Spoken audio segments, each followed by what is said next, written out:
This right here is important, especially if your business is in the United States, which I expect most of you guys to be the case. Google search partners in the United States essentially generates trash. We don't want it. Google Display Network doesn't work with search campaigns. If you want a display campaign specifically for the display network, you should really just create a specific campaign for that and optimize for that. This will essentially just spend your money. So unselect both of those. Another critical aspect here is location. So we're talking about a roofing business, so it's a local business. Obviously, selecting your area of operation is exceedingly important and very, very, very important beyond just selecting the area itself is actually removing everything else. All right. So for this particular situation, go for advanced search.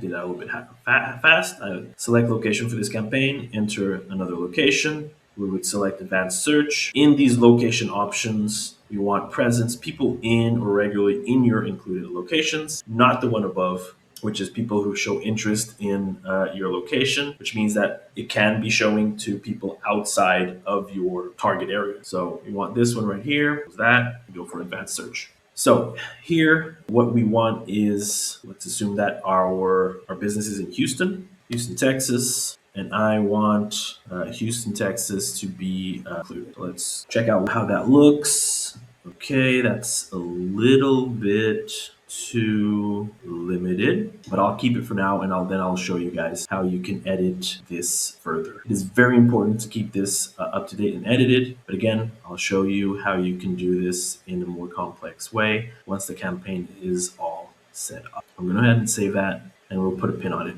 Language is English. Obviously, if you have operators in Spanish that can take on Spanish or any other language, then you can go ahead and add that as well. This is just EU political ads. We're not going to be running any EU political ads. We just select no.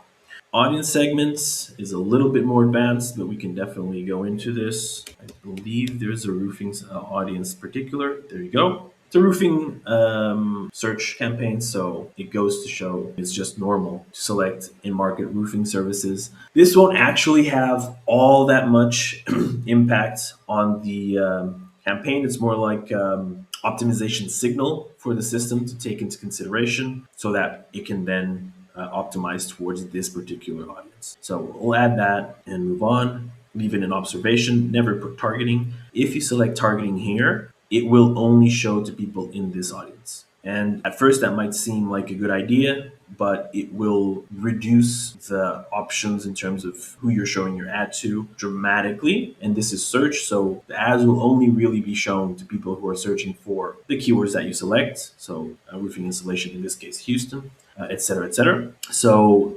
removing possible converting clients from that list because maybe this is the first time they're doing a search is not something that you want to do. So people will only be in this list if they have already done 1, 2, or even 3 searches in regards to roofing services, and only then will they be added into this particular list. So we don't want to limit the situation or targeting by selecting targeting, ironically. We want to select observation. Here in more settings, ad rotation, prefer best performing ads, that's fine. Start and end dates, no end date is the standard as well. If you have an end date, you can go ahead and pop that end date up. If you have a specific start date, you can go ahead and add that as well. Easy enough, start date.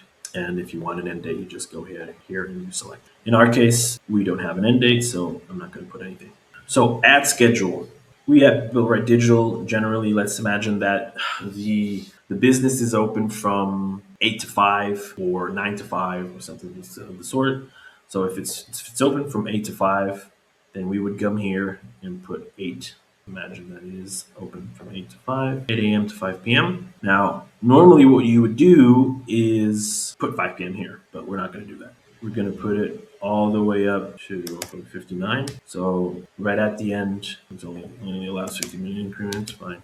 All the way into the end of the day, because whether you have the option for people to book in appointments directly into your calendar, whether you have forms in your website, people after their workday will be understandably looking for these kind of services because they're done with their workday, which is probably 8 to 5 as well. and only then will they start doing these kind of searches. So limiting the ads to only 8 to 5 will not be great.